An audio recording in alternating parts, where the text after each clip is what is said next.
Hello बच्चों, let's read the following question. Following question में हमें असर्शन दिया है एंड असर्शन का रीजन दिया है। ए डिनोट करता है असर्शन को, आर डिनोट करता है उस असर्शन की रीजन को। असर्शन में बोला है a transistor amplifier in common emitter configuration has a low input impedance.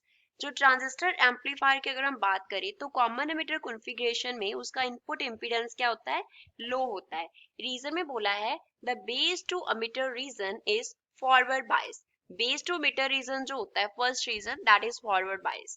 अब A ऑप्शन सेलेक्ट करना है if A and R are true and R is the correct explanation of A.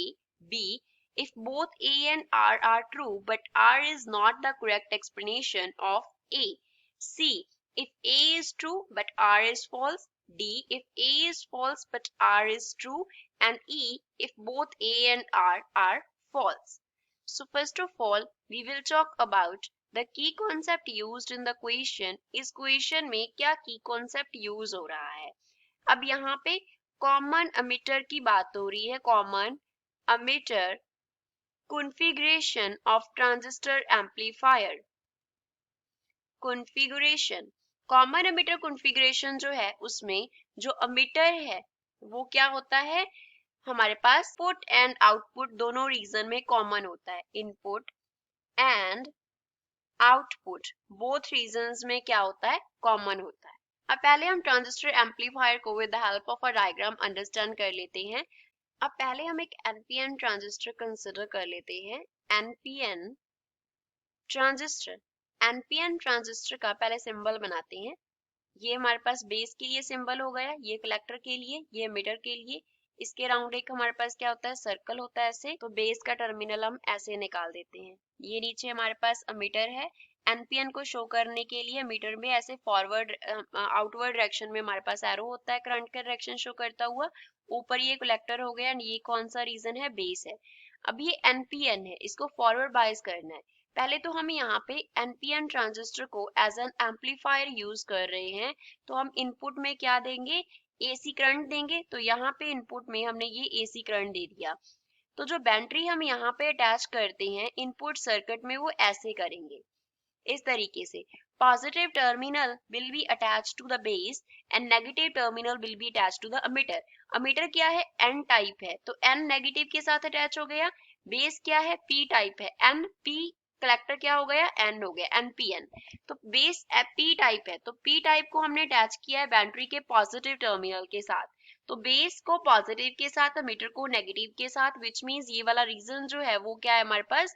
Forward bias reason है। Forward bias हो गया। जो यहाँ पे हमने बैटरी अटैच किया उसका जो वोल्टेज है लेट अस से वो बीबीई है, that is across base and emitter. अब इसी तरीके से हम कलेक्टर एंड एमिटर को क्या करेंगे? ज्वाइन करेंगे। एमिटर कॉमन है तो इनपुट में भी होगा हमारे पास, आउटपुट में भी होगा। तो लेट अस से आउटपुट हम इस लोड के अक्रॉस ले रहे हैं। ये हमारा क्या हो गया? Load across which we are taking the output as a resistor, हम उसे आर शो कर देते हैं। तो यहाँ पे बैटरी अटैच करनी है। अब कलेक्टर एन टाइप है तो उसको पी के साथ अटैच करेंगे एंड एमिटर अटैच होगा विद एन टर्मिनल। तो ये जो हमारे पास बन गया। अगर इनवर्स में करते हैं एन को पॉजिटिव के साथ, कलेक्टर हमारा एन है एंड उसको हम पी टर्मिनल में positive terminal of the battery के साथ अटैच कर रहे हैं, तो ये वाला जो रीजन है दैट इज रिवर्स बायस। ये रिवर्स बायस हो गया। अब इसमें जब हम सिग्नल अप्लाई करते हैं इस तरीके से, लेट अस से ये हमने क्या किया? सिग्नल अप्लाई किया। तो इसका जो आउटपुट आता है एक तो वो 180 डिग्री से शिफ्ट हो जाता है, प्लस क्या आता है हमारे पास? जो वोल्टेज है वो बढ़ जाता है, मींस सिग्नल एम्पलीफाई हो जाता है। Now this here denotes input signal, ये इनपुट सिग्नल था।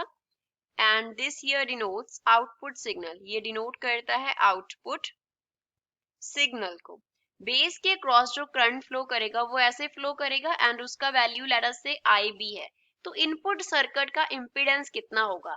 सर्किट का इम्पीडेंस, इनपुट इम्पीडेंस जो है, input impedance will be equals to battery का जो हमने वोल्टेज अप्लाई किया अपॉन में बेस के क्रॉस जो करंट है at constant collector emitter voltage. अब कलेक्टर मीटर वोल्टेज ये वाला है हमारे पास जो हमने कलेक्टर एंड मीटर के क्रॉस अप्लाई किया है। तो एट VCE, VCE जो है वो कांस्टेंट पे हम कंडीशन लेते हैं। अब इनपुट सर्किट जो है वो क्या है, फॉरवर्ड बायस है। फॉरवर्ड बायस है मींस VBE का जो वैल्यू है that will be very small, वो वैल्यू क्या होगा, स्मॉल होगा। तो अगर हमारे पास इसका जो वैल्यू है वो क्या है, बहुत स्मॉल है, तो उसके कॉरेस्पॉन्डिंग इनपुट इम्पीडेंस का वैल्यू हमारे पास क्या आ जाएगा, वेरी स्मॉल, उसका वैल्यू भी हमारे पास स्मॉल होगा। तो ए में क्या बोला था, that transistor amplifier in common emitter configuration, उसका इनपुट इम्पीडेंस लो होता है, यस इट इज ट्रू।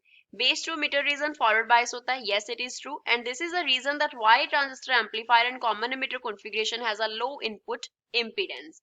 तो assertion true है, reason true है, reason उसका correct explanation है, so A is the correct answer to the given question। I hope you understood well। Thanks।